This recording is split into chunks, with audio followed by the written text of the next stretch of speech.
Dziś porozmawiamy o bardzo ważnej kwestii, do dziś niewyjaśnionej w świecie akwarystycznym.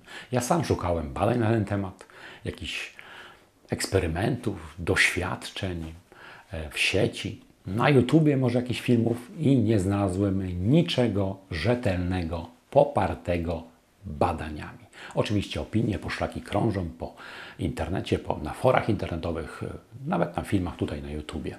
A chodzi o umieranie filtra biologicznego, filtra kubełkowego przy zaniku napięcia, gdy na przykład nie ma prądu, albo zapomnieliście po oczyszczeniu, czy po jakimś tam grzewaniu w akwarium z powrotem odpalić tego filtra. Jak szybko taki filtr umiera? Co się dzieje wewnątrz tego filtra? Nie wiadomo.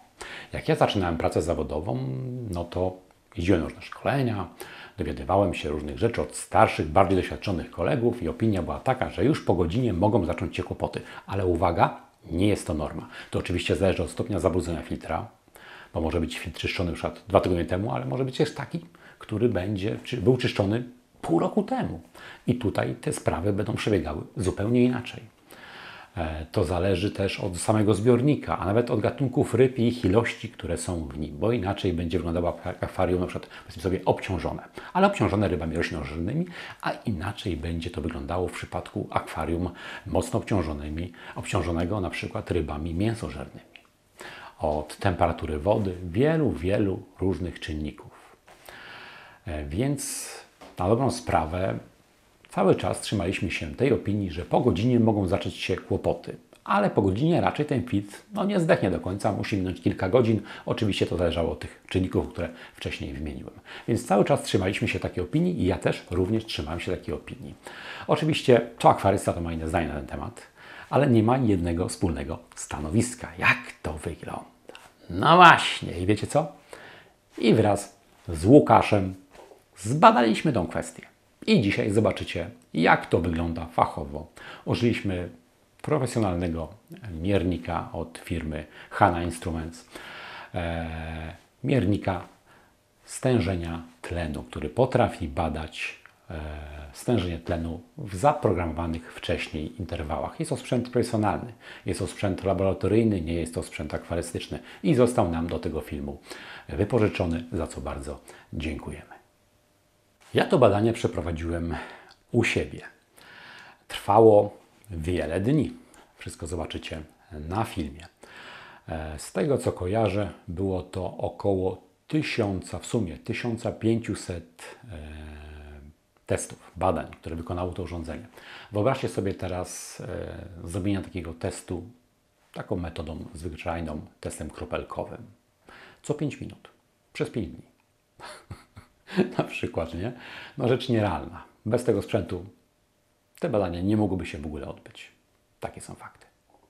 Od samego początku prześladował mnie pech. Zakupiłem odpowiedni sprzęt, on przyjechał, a po paczuchę pojadę rowerem. Mam nadzieję, że mi wejdzie do plecaczka sprzęt.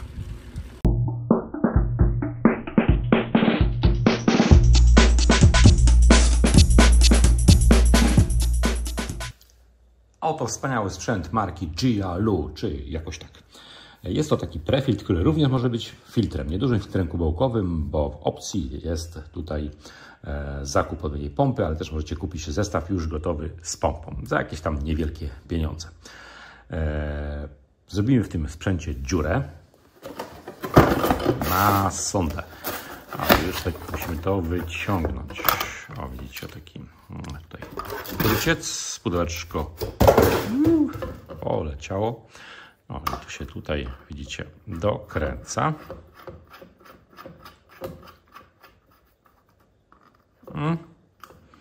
I mamy taki sprzęt. I w nim gdzieś tutaj trzeba będzie zrobić otwór, takie wejście na sondę. No wiecie, teraz najgorsza część tego wszystkiego, zrobić tutaj otwór. To są takie, widzicie, plastikowe zatrzaski. No i muszę Wam powiedzieć, że te plastiki to naprawdę całkiem niezłej jakości są. To jest wszystko fajnie zrobione. No nie spodziewałem się po takim sprzęcie praktycznie nieznanej mi marki, tych chińskich marek, przecież tam pewnie jest tysiące, tak dobrej jakości. Ale zastanawia mnie jedna rzecz. Wiecie, tu, nie wiem czy to będzie widać, ale tu nie ma żadnego o-ringu. Czy to jest tak dobrze spasowane, że nie cieknie? Mam nadzieję, że tak. No dobra. To jest taki ruszcik. Pewnie taki sam jest też na dole. No i mamy tu gąbki. Może się jeszcze jakieś do czegoś przydadzą. I zostawię tą jedną tutaj na spodzie jako taki prefiltr dla ceramiki, żeby ona się nie zafajdała zaraz paprochami. Zasypię to ceramiką, ale najpierw muszę zrobić tutaj otwór. To będzie najtrudniejsza sprawa, no bo to będzie decydowało o tym, czy w ogóle cokolwiek się uda. Musi być tutaj otwór odpowiedniej średnicy, tak żeby sonda weszła bez, że tak powiem, uszkodzenia, ale muszę to też uszczelnić. Uszczelnię to silikonem akwarystycznym. Mam nadzieję, że to będzie wszystko hulać. I jak to wszystko ładnie sobie przeschnie, ten silikon, zasypię to delikatnie ceramiką, którą wyciągnę z mojego filtra. I zobaczymy, czy to wszystko jest szczelne. Wywierciłem sobie dziurę.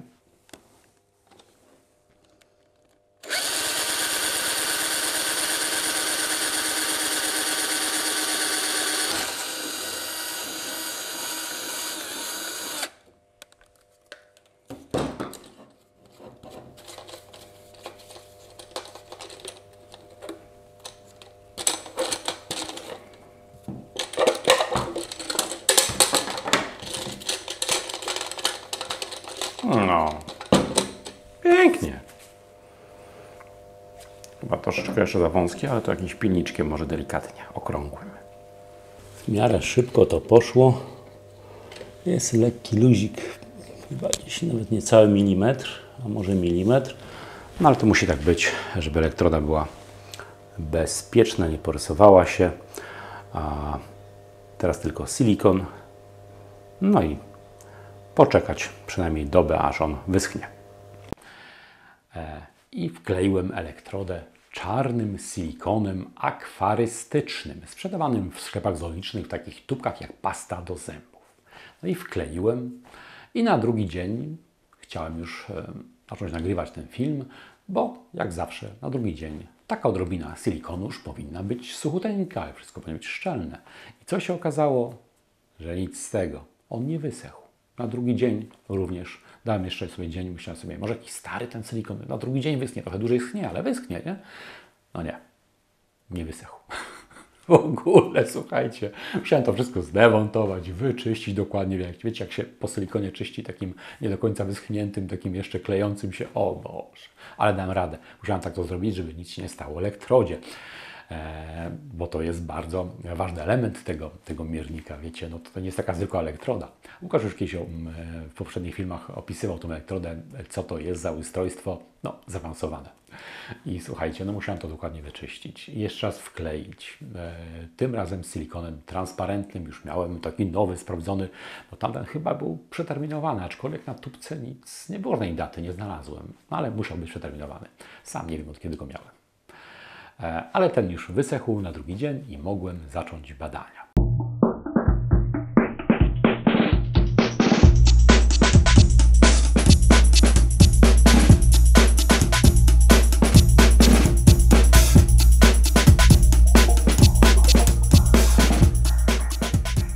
A zostawię to, tak wiecie, na godzinkę. Niech sobie postoi, zobaczę szczelność tego wszystkiego. Oczywiście Wam tutaj tego nie będę tak przedłużał, aż o godzinkę. Zobaczymy się za chwilę.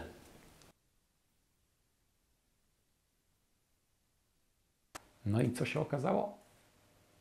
No i się okazało, że zgubiłem gdzieś jedną z klamer zapinających pokrywę od tego filterka. Przeszukałem wszystko. Poświęciłem 1,5 godziny na szukanie. Słuchajcie, co ja nie robiłem? Wywaliłem na folię zawartość kuba na śmieci. Najpierw tego z plastikami, wiecie, i żółtego wora. Nie znalazłem. Wywaliłem ten zwykły taki, wiecie, kuchenny kosz. Dość spory mam, 35 litrów. Taki, jak na filmach, na kryminałach, z pensetką. Spokojnie przeglądałem, co to jest. Gdzie to jest? No i No i nie znalazłem.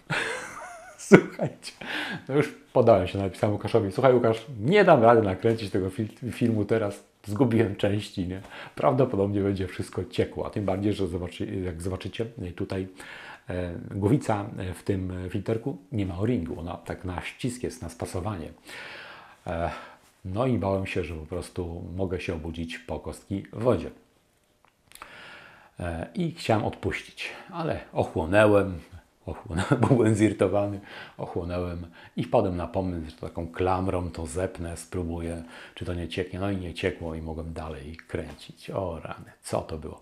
A jeszcze Wam tylko jeszcze powiem, że jedną rzecz. Jak już wkleiłem tą elektrodę transparentnym silikonem i on już łapał, bo to po godzinie mi się przypomniało, on już taki fajnie się zrobił, wiecie, już przestawał być klejący. Zobaczyłem, że przecież nie wysunę ochronnej tej tulejki na końcu elektrody, bo nie ma miejsca już w filtrze, żebym ona dość długa, żebym mógł ją zsunąć. Słuchajcie! I musiałem to wyrwać z powrotem, wyczyścić i jeszcze raz wklejać. Takie przygody. No, plus mam roztargnienie, no, nie pomyślałem o tym po prostu. Moją niedbałość, można by powiedzieć, nie przemyślenie tematu do końca. No i musiałem specjalnie taką, wiecie, tulejkę ochronną zbudować ze strzykawki, jeszcze tam jakieś folii, to uszczelnić wszystko, żeby ta elektroda nie wyschła, bo przecież dobę ten silikon musiał przeschnąć, nie? Żeby można było zacząć badanie. No jak widzicie, miałem dużo przeszkód po drodze, ale się nie poddałem i to badanie powstało, z czego się bardzo cieszę. Oczywiście ten eksperyment nie odpowie na wszystkie nurtujące w tym zagadnieniu, wydawałoby się, że prostym z pozoru. Tak naprawdę nie jest to proste zagadnienie. Ten film nie odpowie na wszystkie pytania. Jest to zwyczajnie niemożliwe. Jest to zbyt wąskie badanie. Trzeba by badać mikrobiologię w tym filtrze, wiele pewnych procesów, ale o tym wszystkim opowie Wam już Łukasz. No i to urządzenie przez te wiele dni zapisywało dane. Robiło ogromną masę testów. I na koniec tego filmu dr Łukasz podsumuję cały ten eksperyment. Wszystkie te dane zczytałem, wgrałem do komputera i przysłałem Łukaszowi, aby zapoznał się z nimi i żeby dokładnie omówił przebieg tego badania, wyniki i wyciągnął wnioski. Więc oglądajcie do końca, bo naprawdę warto. Oglądajcie, bo takiego filmu na internecie nie ma. Ani na polskim YouTubie akwarystycznym, ani na w ogóle globalnym. Takie badanie nie istnieje. Jesteśmy pierwsi, którzy to zrobiliśmy i myślę, że to badanie przyda się wielu z Was i zmieni pewne stereotypy i Wasze myślenie na ten temat. Oglądajcie do końca, bo naprawdę warto. Mamy tutaj fluwala, który będzie dawcą dojrzałej, porządnej ceramiki, żeby nie czekać 2 tygodni, minimum 2 tygodni, a może i lepiej, żeby dojrzała ceramika w tym naszym filterku. Fluwal będzie dawcą. Poświęci się chłopak. O. Ręczniczek mam przygotowany, żeby mi coś tam nie nakapało. Porządek musi być.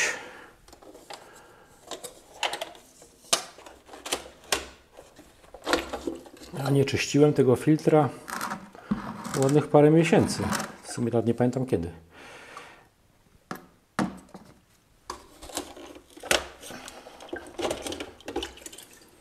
No ale powiem Wam, że te sito prefiltra nie wygląda na jakoś super brudne. Ok. Odepnę jeszcze. Tutaj klamry. O. No dobrze.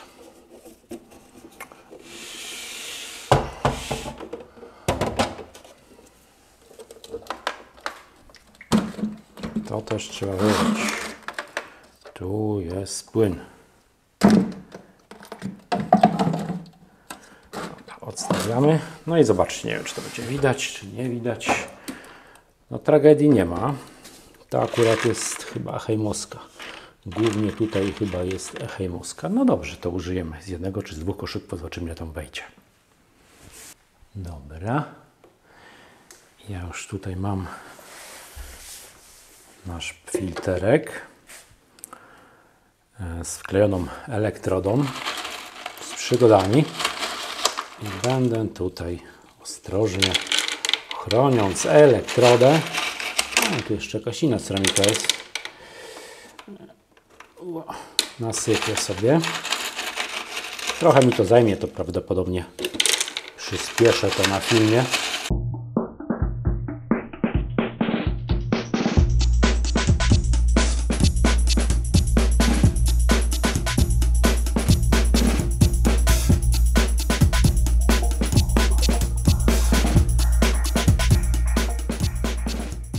Wodą z akwarium.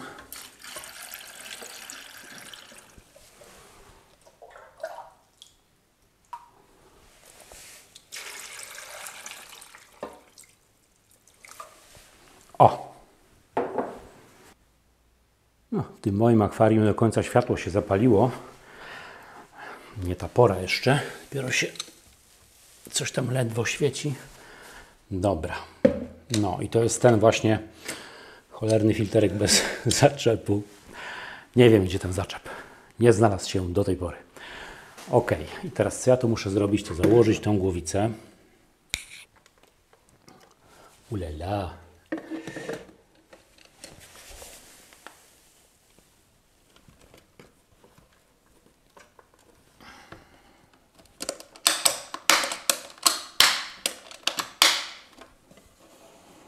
Tak. O, widzicie? Pompa. Wydajność 600 litrów na godzinę. Ale najpierw trzeba tutaj to zmontować. To fajnie wchodzi. Mam nadzieję, że nie będzie przecieków.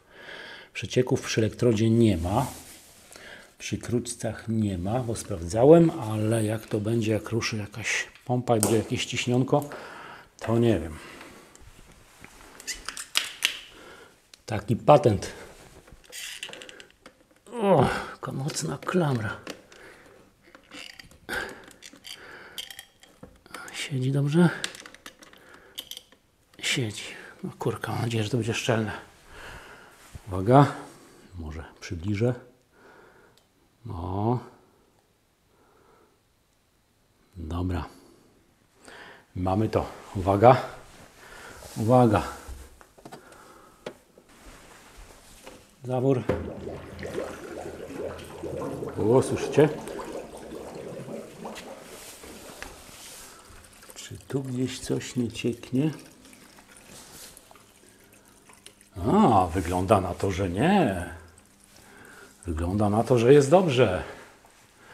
Tak, ruch wody jest. Oj, oj. Niby 600 litrów na godzinę, ale daje dość mocno. Muszę jakoś to inaczej ustawić, ten wylot. Ok, dobra. No to mamy obieg. Mamy obieg. I teraz trzeba podłączyć urządzonko. Nasz bardzo zaawansowany miernik. Tu widzę pięknie woda zasuwa. Wir pod spodem widać, bo gąbki nie ma. Zaraz Wam pokażę na przybliżeniach. A patent z klamrą na razie się sprawdza. Mam nadzieję, że się nie obudzę kiedyś w nocy po kolana w wodzie. Dobra, no to teraz trzeba odpalić sprzęt pomiarowy. No dobra, mamy urządzonko. O, jak sobie tutaj spocznie. Trzeba będzie podłączyć elektrodę. Siedzi i zasilanie. On ma budowaną baterię, wiecie, ale na tak długo to ona nie wystarczy. No to ładnych parę dni. Zasilanko musi być. Urządzenie już działa, jak widzicie. Mierzy tutaj poziom tlenu już teraz w tym filtrze, w tym złożu. Przypominam, złoże wyciągnięte z działającego filtra, czynne biologicznie, złoże porządne. W ten sposób nie musieliśmy czekać, aż filtr dojrzeje, kilku tygodni. Można było to obejść w ten bardzo prosty sposób. I słuchajcie, przez jedną dobę będę mierzył tutaj zawartość tlenu w tym działającym urządzeniu, a potem zacznie się umieranie. Wyłączymy zasilanie i zobaczymy, jak to powoli tutaj umiera, co się dzieje w tym filtrze. Będziemy badać poziom tutaj tlenu w tym filtrze, jak on spada i co się z tym będzie działo. Będę też mierzył związki amonowe. I myślę, że obalimy parę mitów, wyciągniemy jakieś fajne wnioski, przede wszystkim zyskamy jakąś konkretną wiedzę. Musiałem zmienić interwał pracy tego urządzenia. Poprzedniego doświadczenia używaliśmy interwału pół godziny, co było ok. Przy tamtym doświadczeniu, gdy badaliśmy nasycenie tlenem wody w akwarium. A tutaj w tym filtrze będziemy badać sobie co 5 minut, więc interwał jest co 5 minut. Co 5 minut będzie pomiar. Normalną metodą, jakąś tam, wiecie, kropelkową, nie do zrobienia. A tutaj przez całą dobę będziemy w ten sposób to badać i potem po zaniku napięcia, czyli ustania pracy tego filtra, zobaczymy, co się będzie działo. Oglądajcie dalej. Na końcu tego filmu Łukasz podsumuje cały ten eksperyment. Będzie bardzo ciekawie. Czegoś takiego jeszcze nie widzieliście. Oglądajcie.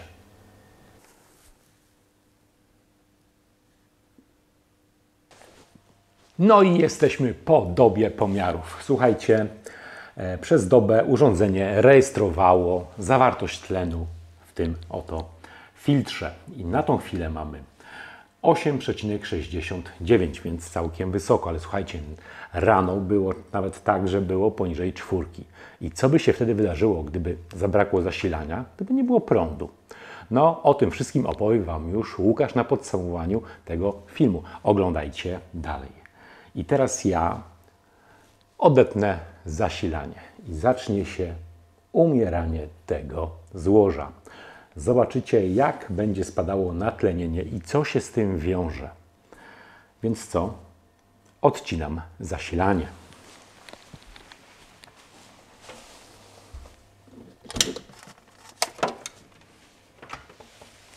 Filtr stoi. Filtr stoi i będzie spadało natlenienie i to będzie bardzo szybko spadało natlenienie. Ruch wody zatrzymany. Słuchajcie, co ja to dalej będę z tym robił? Oczywiście nie będę go na bieżąco filmował, a zobaczcie, już teraz jest 7,56 i spada cały czas. Zobaczymy, jak szybko spadnie do zera, ale to wszystko będzie na pomiarach. Ja będę jedynie jeszcze co jakiś czas badał poziom azotanów i związki amonowe H3 H4 w tym filtrze. Dlaczego? O tym wszystkim opowie Wam Łukasz. Ja jeszcze tylko dodam, że za chwilę zdemontuję te węże, żeby mieć dostęp do wody w tym filtrze, żeby móc pobierać. Po prostu zakręcę tutaj, o już teraz te zawory na krućcach. To już dla nas jest nieistotne, bo w tym momencie już nie ma obiegu, ale to mi pozwoli pozbyć się węży, dlatego że mógł sobie stąd strzykaweczką pobierać próbki wody do badania. To nie będzie miało wpływu absolutnie na chemię i na tlenienie tej wody wewnątrz filtra, bo to będzie tylko przez moment, a powierzchnia tutaj jest żadna tak naprawdę. I zobaczymy, jak szybko pokażą nam się związki amonowe. Myślę, że to nie będzie od razu, ale już za godzinę zrobię pierwszy pomiar, abyście mieli jakąkolwiek jasność.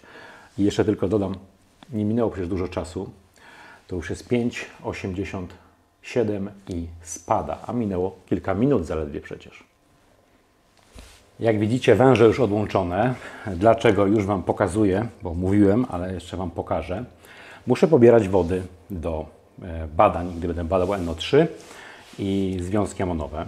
I teraz mogę zrobić to przez ten kruciec dolny. Woda będzie wybijała cały czas, gdy odkręcę ten tutaj oto zawór, będzie wybijała tutaj do tego miejsca. Ale żebym nie badał tej wody, która jest teraz w kruczcu, to ja ją po prostu zwyczajnie przy pomocy tej strzykaweczki sobie wyciągnę ją, wypompuję jak gdyby. O, widzicie?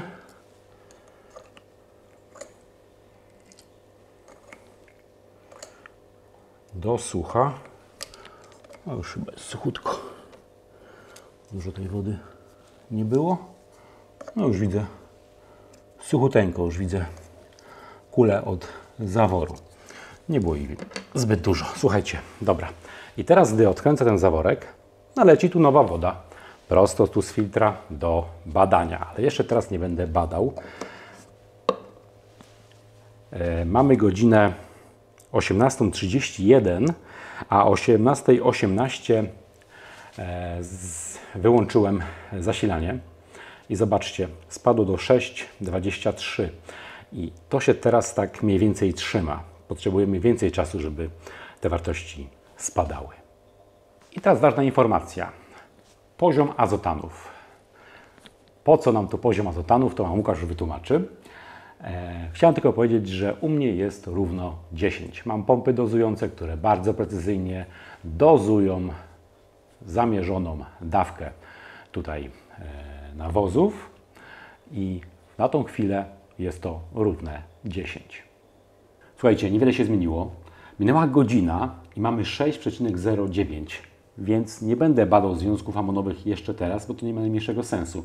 Zacznę, gdy poziom spadnie do 3. Więc jak widzicie, po godzinie Wasz filtr jest jeszcze bezpieczny, przynajmniej jeśli startujecie z takiego poziomu, jaki był wcześniej, z 8, bo nad ranem, no to może być różnie. Mija kolejna godzina, widać tutaj stężenie tlenu spada, jest teraz 5,33 około. Nadal jest tu dość dużo tlenu, na tyle dużo, że bakteriom w filtrze nic się nie stanie. Czekamy dalej. Jeszcze jest za wcześnie i nie ma sensu w ogóle badać związków amonowych i NO3. Czekamy jeszcze chwilę. 21:20. Poziom tlenu w filtrze 4,69. Nadal nie jest źle. 22:20. 4,12. Nadal dużo. 23:20.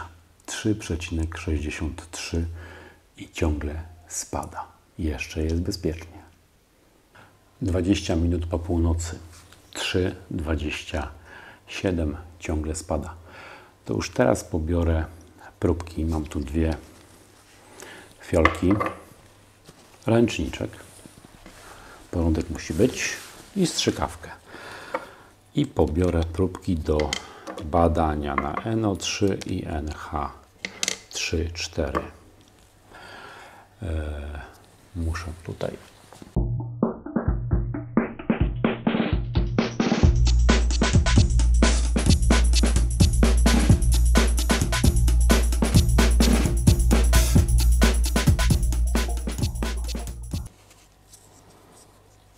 Ok, teraz zbadam te 2 próbki. Tu nie ma światła, nie ma warunków. Zrobię to w innym miejscu. Zaraz wracam.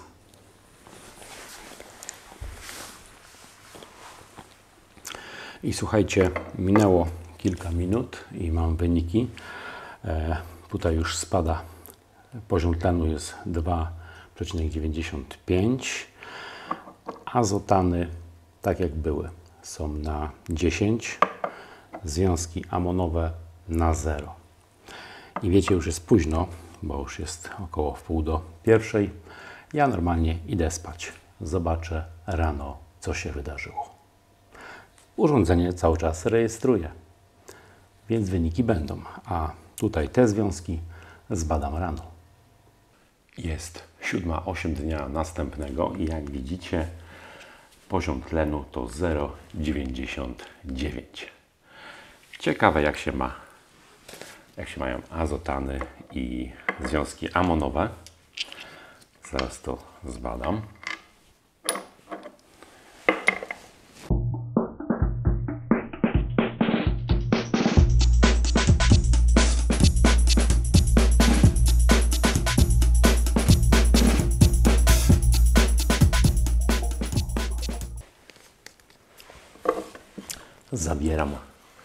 Zabieram do badania.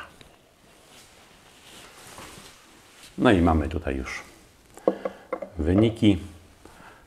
NO3 10, związków amonowych nadal nie ma. A u nas tutaj się troszeczkę waha na urządzeniu. Widzę poziom tlenu, coś tam po przecinkach. Jest teraz 1,05 i czekamy, co się dalej będzie działo. No w tym momencie tlenu już jest za mało chyba dla bakterii, ale o tym będzie mówił Łukasz. A ja czekam jeszcze godzinkę i za godzinkę wracam.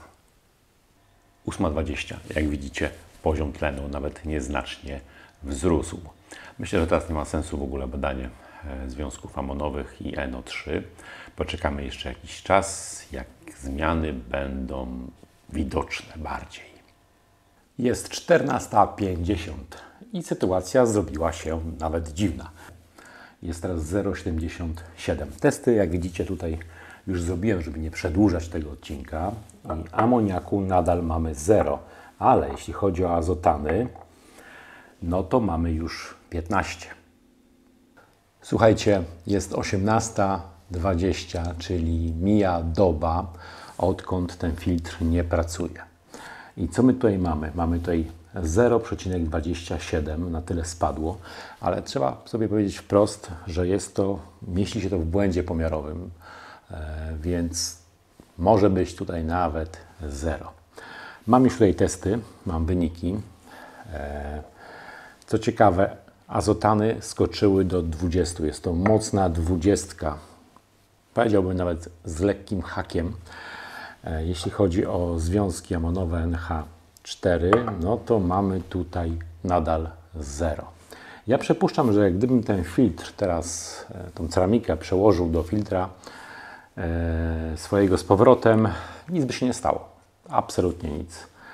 Ona jednak nie jest jeszcze do końca martwa. Ja tak myślę, że jeszcze nie jest do końca martwa. Może się mylę i może Łukasz mnie poprawi na koniec w podsumowaniu, ale przypuszczam, że wielkiej tragedii by nie było, gdybym odpalił ten filtr w takim stanie z powrotem do akwarium, bo jednak amoniaku tutaj nie ma, albo gdybym wrócił to z tą ceramiką do mojego filtra, ale ja zrobię zupełnie coś innego. A wiecie, tak pomyślałem o takim małym bonusiku przy tym eksperymencie, a jak gdyby tak otworzyć tą pokrywę, zdjąć tą górę, czy to by zmieniło sytuację, jeśli chodzi o natlenienie w tym filtrze? Czy one by wzrosło? Czy w ten sposób można byłoby się ratować, na przykład gdybyśmy mieli prądu, a szkoda nam byłoby filtracji biologicznej w akwarium, stracić filtrację biologiczną w filtrze. Więc może jakbyśmy ściągnęli tą pokrywę, to jakaś wymiana gazowa by się tu odbyła i może by tu wzrosło na przykład do 2 ppm i przez to bakterie miałyby tlen na to, żeby przetrwać w jakimś tam przy mniejszych stratach. Więc może to zróbmy. To muszę moją prowizorkę. Okej.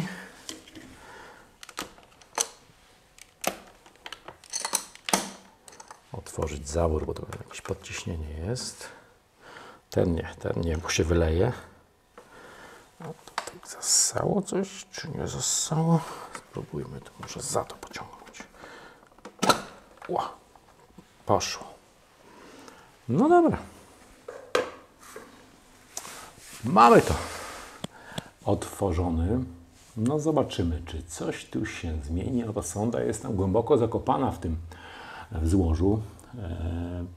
Chciałem powiedzieć, że w połowie tego złoża, ale chyba jeszcze troszeczkę głębiej. Tak myślę, 60% tej ceramiki ją tutaj przysłania. No zobaczymy. Zobaczymy za na przykład godzinkę, czy coś to dało, czy może nie.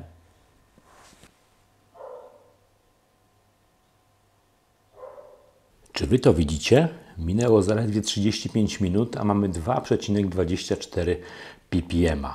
No, zastanawiające.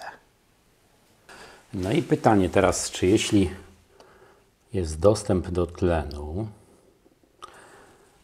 to pokaże się amoniak, czy nie? Zbadamy to. No, test zrobiony. A tak przy okazji zobaczcie, jak tu się waha. Teraz jest 1,5, a było ponad 2. Dobra, mamy wyniki na amoniak. Może tu postawię, żebyście widzieli. O, zobaczcie, nie ma amoniaku. I teraz pytanie, nie ma, bo jest jeszcze za wcześnie. Powinienem poczekać dłużej. Czy nie ma, bo po prostu być nie może, bo nic tam nie zdechło. Ale nabrudziłem na tej podłodze. Dobrze. Ja muszę tutaj pozbyć się tej ceramiki. Tak, żeby nie nabrudzić. I żeby nie uszkodzić elektrody.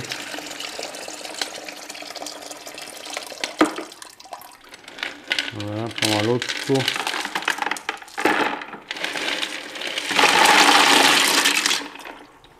No dobra. I co ja takiego robię? Po co to robię? No po co to robię? Wiecie, nasz test zaczęliśmy w momencie, kiedy woda w akwarium, powiedzmy sobie inaczej, zabrakło prądu wtedy, kiedy w naszym akwarium woda była bardzo nasycona tlenem. Nie było problemu. To się dalej wydarzyło, to już wiecie. A teraz, co by się wydarzyło, gdyby tego prądu zabrakło w najgorszym możliwym momencie, wtedy, kiedy tego tlenu jest najmniej? Jak to wynikało z tamtego filmu poprzedniego, no to poniżej 4 spadło. No właśnie, sprawdzimy to oczywiście. Ale najpierw muszę wyciągnąć ceramikę. O, widzicie, tutaj ten kosz jest pusty. No prawie, jest jedna kulka. Ale mamy następny kosz. No. I teraz ja znowu zasypię sobie ręczniczek. Zasypię sobie tutaj, zasypię ten filterek nową, działającą, czynną ceramiką, bo ten filtr cały czas pracował. Bez tego jednego kosza, ale to nic. No, żeby to jakkolwiek miało sens, to musi być to ceramika już działająca. Tamtej nie chciałem używać, bo ktoś mógłby powiedzieć, ale przecież ona była martwa. No, czy ja wiem? Dobra.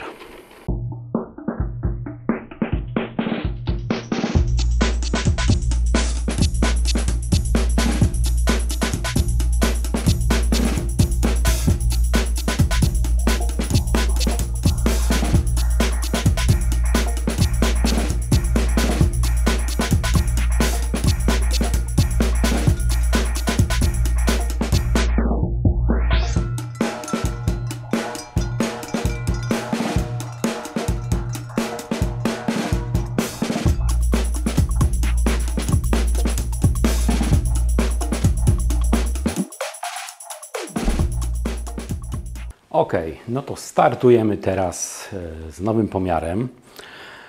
Ja już teraz muszę przełożyć zasilanko od pompy, która napędza ten filterek. Sam filtr jest wypełniony wodą z akwarium, stąd 8,80, jak widzicie, natlenienie. Przełożyć przewód do szafki, tam mam prąd, ale jeszcze zawory.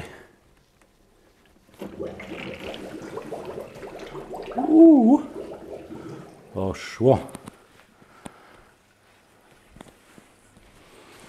No i jak widzicie, natlenienie sobie pięknie wystrzeliło. Teraz co ja zrobię? Włączę pomiar oczywiście.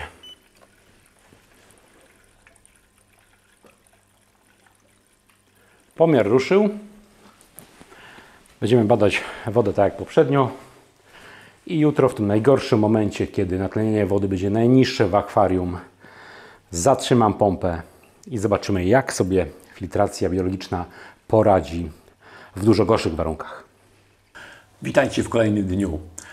Mamy taką sytuację, że jak widzicie, natlenienie jest 4,0708, czyli dużo mniej niż w pierwszej części naszego eksperymentu. I co by się wydarzyło, gdyby teraz, właśnie teraz, zabrakło zasilania? Oczywiście zróbmy tak.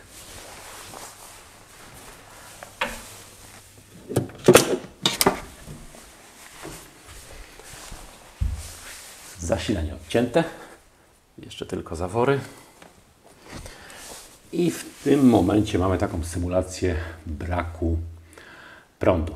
I zobaczcie, co już natychmiast zaczyna się dziać. Gdy tylko ustał przepływ przez filtr. No, w oczach spada. Oczywiście to się za chwilę zatrzyma na jakimś tam poziomie, tak jak w pierwszej części eksperymentu. I dalej już to wszystko będzie się odbywało bardzo powoli. Zbadam wodę na NH3, NH4 i NO3 dopiero gdy ten poziom natlenienia będzie bardzo niski. 16:15, 1,92. Tragedii nie ma, ale przypominam, że odciąłem tutaj zasilanie o godzinie 13:15. 21:20. Poziom tlenu 0,55. Nie robię jeszcze testów ani na amoniak, ani na NO3. Myślę, że jeszcze teraz jest zbyt wcześnie. I to już jest koniec tego eksperymentu. Mija dokładnie doba, odkąd zatrzymałem ten filtr. Jest 13:15. Natlenienie 0,78, a jeszcze przed chwilą było ponad 1.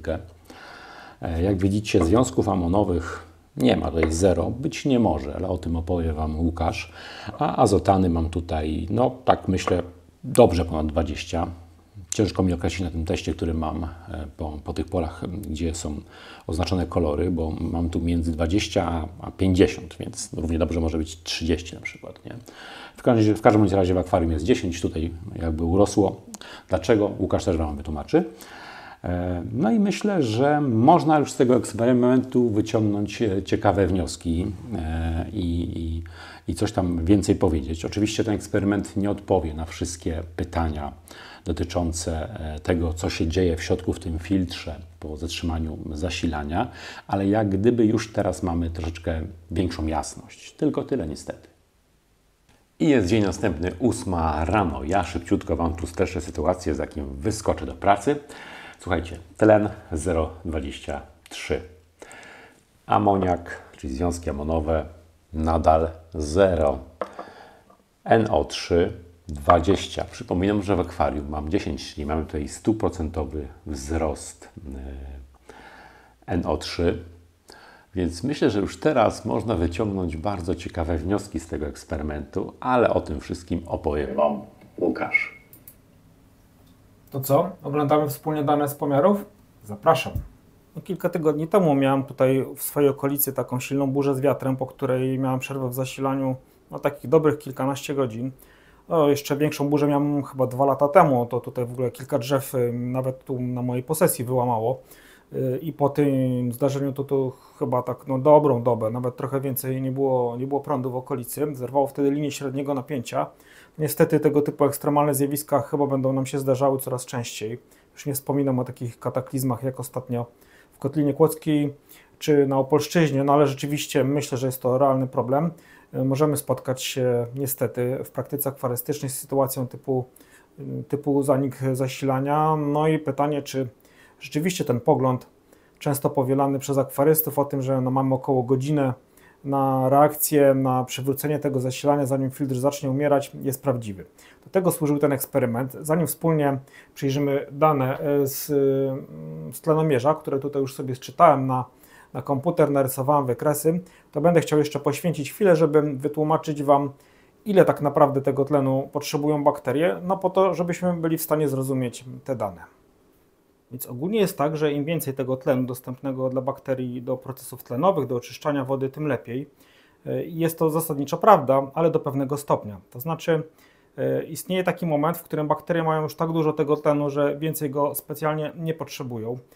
I dla większości gatunków bakterii tlenowych, bo tutaj oczywiście będzie zależało to od gatunku, od warunków i tak dalej, nie da się tego tutaj tak bardzo uwspólnić, ale jeśli miałbym tu generalizować, to powiedziałbym, że taką granicą, przy której zwiększanie stężenia tlenu nie daje już jakichś wyraźnych rezultatów dla większości gatunków bakterii tlenowych, to jest około 2 mg na decymetr sześcienny.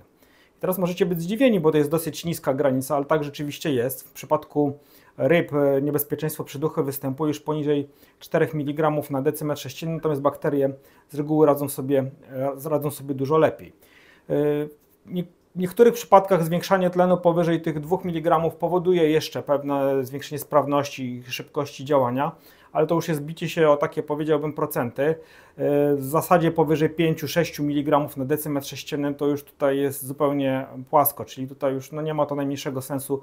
Bakterie po prostu mają tego tlenu pokorek i tutaj już nie ma to najmniejszego sensu, ale te między 2 a 5-6% to jest naprawdę walka tutaj o jakieś takie pojedyncze procenty sprawności, więc generalnie przyjmuje się, że te 2 mg to jest taki poziom, który zapewnia już bakteriom działanie praktycznie w pełni sprawne. Tak zresztą projektuje się na przykład takie przemysłowe bioreaktory do oczyszczania ścieków oparte o bakterie tlenowe. Tak się projektuje napowietrzanie tych układów, aby osiągać stężenie około 2 mg na decymetr sześcienny. Dlatego, że właśnie pompowanie więcej tego powietrza nie daje już specjalnie żadnego efektu w postaci jakiejś wyraźnej poprawy sprawności działania reaktora. Natomiast powoduje zwiększenie rachunków za prąd, bo po prostu więcej powietrza oznacza, że trzeba użyć większej dmuchawy z większym silnikiem elektrycznym i to kosztuje.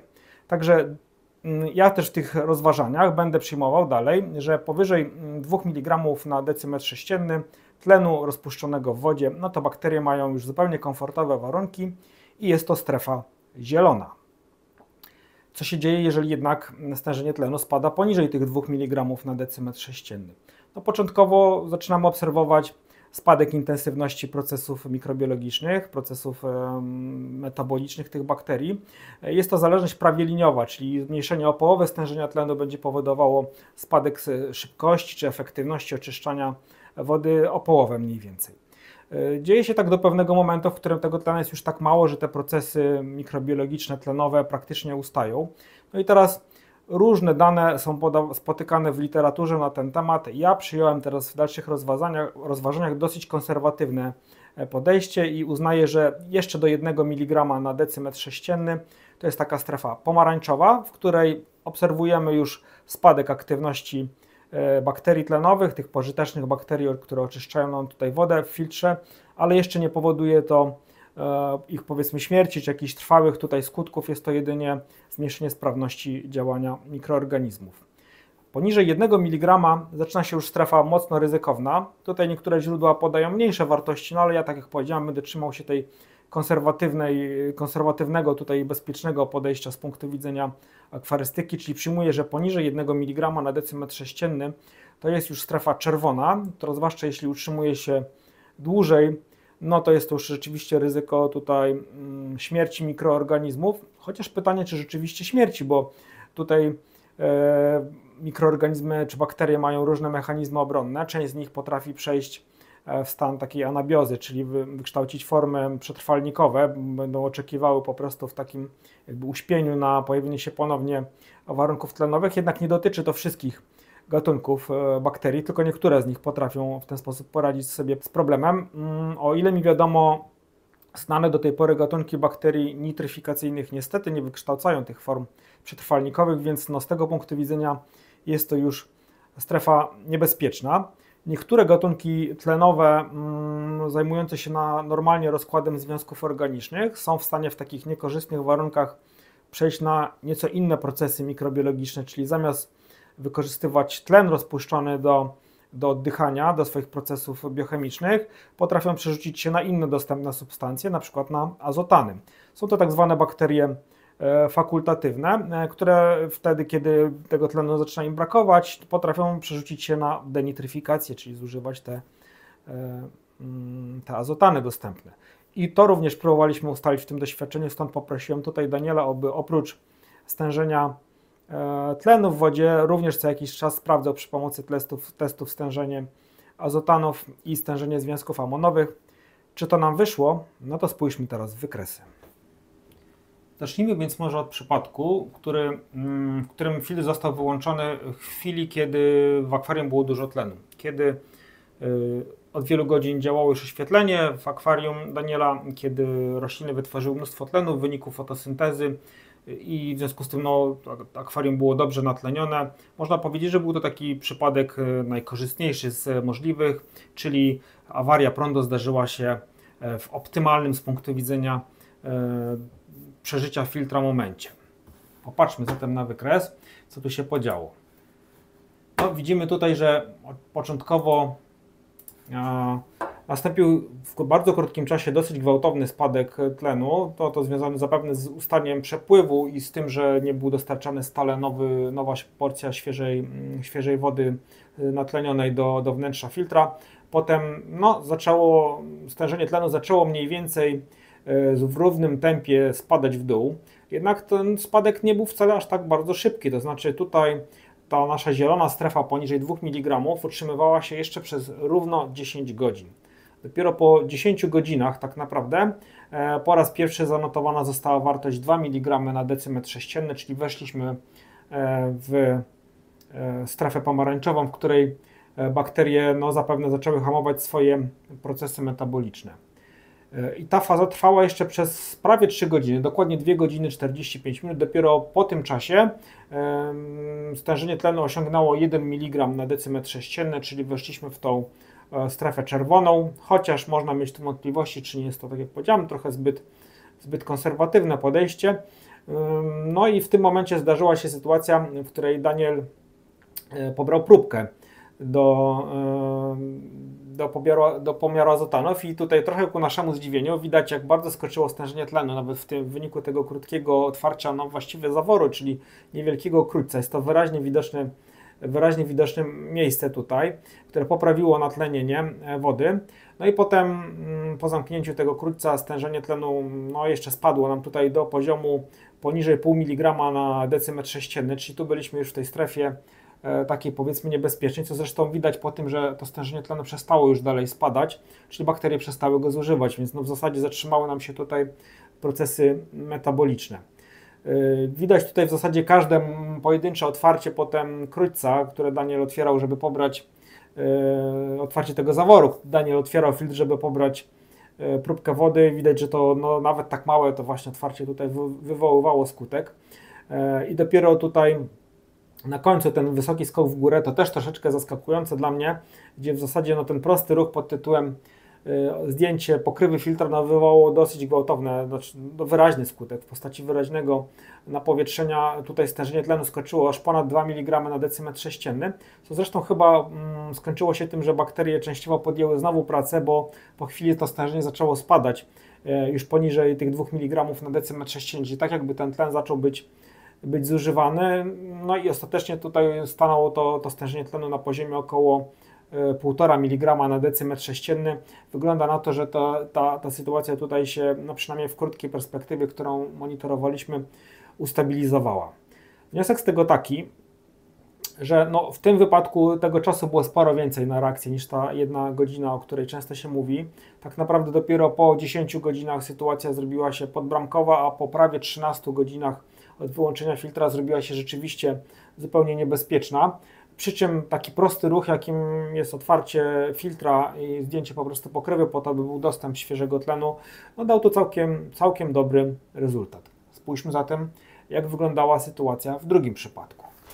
Drugi przypadek był zdecydowanie mniej korzystny. Tutaj wyłączenie zasilania nastąpiło w momencie, kiedy stężenie tlenu wynosiło około 4 mg na decymetr sześcienny wewnątrz filtra.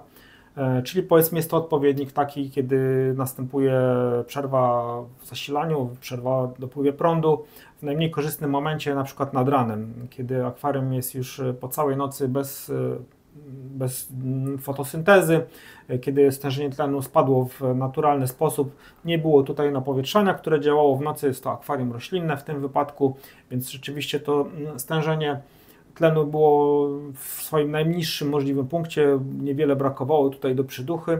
No i co się podziało w takiej sytuacji?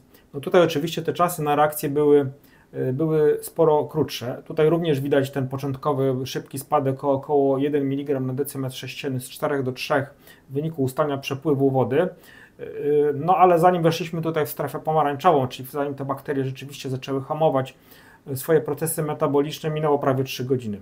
2 godziny 45 minut. Natomiast do momentu, kiedy osiągnięta została czerwona strefa, czyli momentu, kiedy no rzeczywiście zrobiło się tutaj niebezpiecznie, minęło ponad 5 godzin. 5 godzin i 20 minut. I tutaj również widać moment, w którym Daniel pobrał próbkę wody. Również stężenie tlenu początkowo nam skoczyło do góry. Tutaj zajęło jeszcze trochę czasu, tutaj zanim ono ponownie obniżyło się do tego 1 mg na decymetr sześcienny. No i ostatecznie ten poziom tlenu ustabilizował się już na poziomie poniżej 0,5 mg na decymetr sześcienny. On już bardziej niespecjalnie spadał albo spadał bardzo powoli. No tak jak mówię, widać, że no właściwie w tym momencie, czyli około raczej tych 0,5 mg na decymetr sześcienny, w tym momencie ustały procesy mikrobiologiczne, procesy tlenowe. Zapewne gdyby ten stan potrwał no, dużo dłużej, no to w końcu w wyniku śmierci tych mikroorganizmów pojawiłaby się tutaj porcja związków organicznych, no i zaczęłyby się rozwijać inne typy bakterii, bakterie takie już stricte beztlenowe, które zaczęłyby tu prowadzić procesy fermentacyjne, procesy gnilne, czyli no to już zupełnie inna inna bajka. W takiej sytuacji już to rzeczywiście doszłoby do powstania bezpośredniego toksycznych związków, takich jak siarkowodór czy metanu na przykład. No ale to musiałoby potrwać dużo dłużej. Natomiast no tutaj względnie bezproblemowo mieliśmy prawie 3 godziny, 2 godziny 45 minut. Po 5 godzinach no, należałoby się już zacząć poważnie martwić.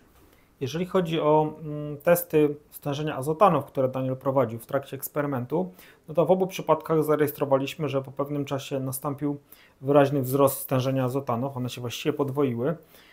No i myślę, że najprostszym wytłumaczeniem i dosyć oczywistym jest to, że po prostu dopóki to stężenie tlenu nie spadło już poniżej tych niebezpiecznych momentów, dalej wewnątrz filtra po prostu prowadzone były procesy mikrobiologiczne i działała również nitryfikacja, no w związku z czym produkowane były azotany. One normalnie w akwarium byłyby konsumowane przez rośliny, ale ponieważ filtr jest niewielki, zamknięty, nie było w tym wypadku przepływu przez filtr, więc no, te azotany po prostu kumulowały się wewnątrz filtra i to stężenie narastało wewnątrz. Natomiast no też myślę, że możecie sobie pomyśleć o tym, że gdyby w momencie, kiedy następuje przywrócenie przepływu do akwarium, ta niewielka porcja wody zawierająca podwyższone stężenie azotanów no, trafi do akwarium, ale objętość akwarium jest dużo większa niż wnętrza filtra i po prostu ta porcja zostaje rozcieńczona. Ja to próbowałem tutaj policzyć, oczywiście to zależy od tego, jaki mamy typ filtra, jak dużo wody mieści się w filtrze, jak duża jest objętość akwarium, ale raczej mówimy tutaj o wzroście stężenia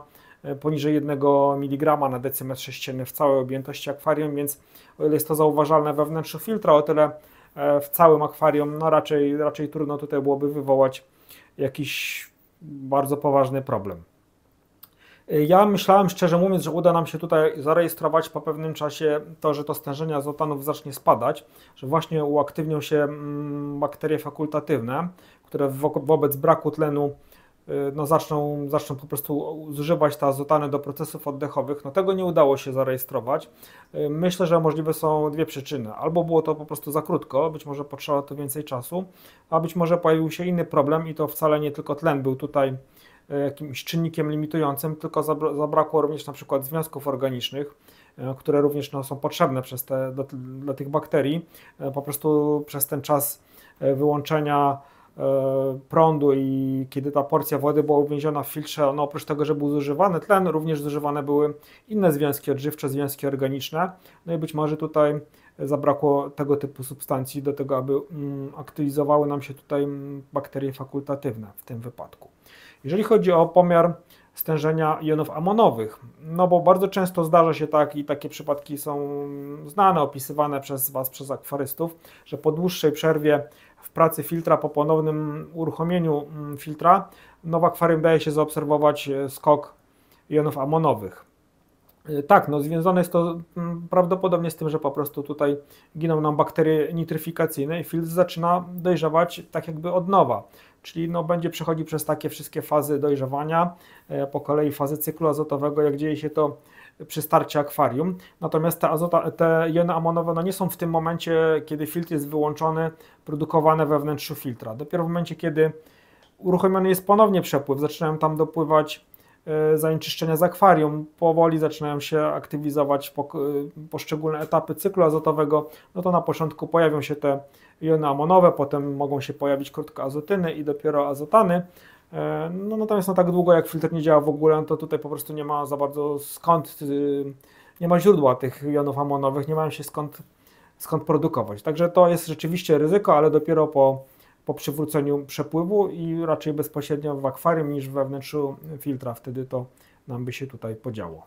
Podsumowując już nasz eksperyment, no trzeba powiedzieć, że w przypadku akwarium Daniela i tych symulowanych przerw w zasilaniu, tego czasu na reakcję, zanim ten filtr zaczął rzeczywiście umierać, zanim zrobiło się tu rzeczywiście niebezpiecznie, no było jednak sporo więcej niż ta 1 godzina, o której często słyszy się gdzieś tam w jakichś takich legendach czy teoriach akwarystycznych.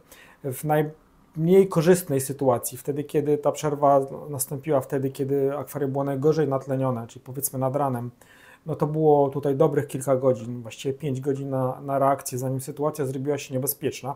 Jeśli mielibyście szczęście i ta przerwa w zasilaniu nastąpiłaby pod koniec dnia świetlnego, wtedy kiedy akwarium jest maksymalnie natlenione w wyniku fotosyntezy, no to było dobrych kilkanaście godzin. Widać tutaj, że skutecznym zabiegiem było po prostu otwarcie tego filtra. To dało stężenie tlenu ponad 2 mg na decymetr sześcienny i zapewne dałoby co najmniej kilka dodatkowych godzin na przetrwanie tego filtra. Ja, słuchajcie, myślę też sobie, że to oczywiście nie możemy wyciągać z tego pojedynczego przypadku ogólnych wniosków. Ja wczoraj ledwie, akurat w swoim akwarium słodkim, prowadziłem taki duży serwis. Wiecie, raz na jakiś czas tam otwieram te filtry, smarowanie uszczelek, czyszczenie wirnika, ale również płukanie właśnie ceramiki. No i akurat to był ten dzień. No i muszę powiedzieć, że moje filtry wyglądały na dużo bardziej zabrudzone niż ten Daniela, który tutaj Daniel wykorzystał, więc myślę sobie, że w moim przypadku pewnie ten czas na reakcję byłby nieco krótszy, no bo po prostu było tam więcej bakterii, to gołym okiem było widać, że jest więcej tej błony biologicznej, tych narośniętych bakterii, więc pewnie one też by szybciej zużywały ten tlen, miałbym nieco mniej czasu na reakcję. Wniosek z tego też taki, że warto dbać o czystość tego filtra jednak, raz na jakiś czas odpłukać nadmiar tej błony biologicznej, tych bakterii, które tam się gromadzą w tym filtrze.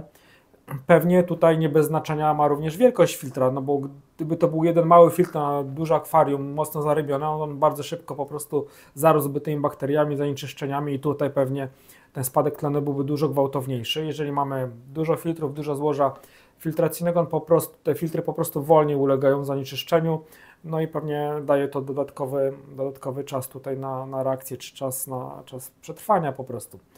Oczywiście najlepszym rozwiązaniem jest zapewnienie alternatywnego źródła zasilania, czy to generatora, tak jak w moim przypadku, no ale ja mieszkam na wsi, nie mam tutaj blisko sąsiadów, mogę spokojnie po prostu w takiej awaryjnej sytuacji odpalić generator i nie przejmować się specjalnie, że ktoś mi tu zaraz przyjdzie krzycząc, że co to za hałasy. Można oczywiście zastosować zasilanie akumulatorowe awaryjne, no ono ma ograniczony czas żywotności, ale jednak daje to co najmniej kilkanaście godzin, najczęściej w przypadku dobrze dobranego takiego źródła zasilania. No jeżeli to nie jest możliwe, no to warto przynajmniej wykonać ten prosty ruch, który tu w doświadczeniu pokazaliśmy, że może być skuteczny, czyli otwarcie filtra. Warto również dbać o stałe i wysokie natlenienie zbiornika, no bo widać, że tutaj ta różnica między tym najmniej korzystnym, a tym najbardziej korzystnym momentem tej awarii wynosiła dobrych kilka godzin, tak? Więc jeżeli zbiornik jest stale równo natleniony również w nocy, no to pewnie tutaj możemy spać spokojniej. Jeżeli jest to taki zbiornik, gdzie prowadzimy tylko natlenienie tą czystą fotosyntezą, tak jak widzieliście w poprzednich naszych odcinkach, gdzie badaliśmy ten dobowy profil tlenu, no widać, że tutaj nad ranem te stężenia spadają we wszystkich zbiornikach, które badaliśmy, do około 5 mg na decymetr sześcienny. W filtrze, jak widzicie, we wnętrzu filtra ten poziom tlenu jest jeszcze mniejszy, około 1 mg, normalnie w trakcie pracy po prostu filtra, więc to jest ten najmniej korzystny przypadek, więc warto dbać o również natlenienie tego zbiornika. A jak to zrobić dobrze? No to tu zapraszam Was już na kolejny odcinek z wykorzystaniem tlenomierza, na kolejny eksperyment, który przeprowadziliśmy, gdzie zbadaliśmy, jakie metody natlenienia zbiornika są tak naprawdę najskuteczniejsze i najlepiej działają. Zapraszam więc do oglądania, zostawcie lajka, jeśli uznacie, że to, co widzieliście, jest ciekawe, i subskrybujcie, żeby nie przegapić tych kolejnych ciekawych odcinków, które nadchodzą. Zapraszam, cześć! Bardzo dziękuję wszystkim tym, którzy zaprosili mnie na wirtualną kawę. Jeśli chciałbyś mnie porwać taką kawę, to znajdziesz link w opisie pod tym filmem. I jak zawsze dziękuję wszystkim wspierającym za to, że jesteście i że pomagacie w prowadzeniu tego kanału. Bez Was moja praca byłaby o wiele trudniejsza. Jeśli chciałbyś wspierać ten kanał, jest taka bardzo prosta możliwość. Wystarczy, że klikniesz wesprzyj tuż obok nazwy kanału albo w link w opisie pod tym filmem. Asystent dalej Cię poprowadzi. Wspieranie oczywiście jest dobrowolne i można się z niego wycofać w każdej chwili bez podawania jakichkolwiek przyczyn. A wszystkich zapraszam na mojego Facebooka, gdzie zawsze dowiecie się troszeczkę więcej.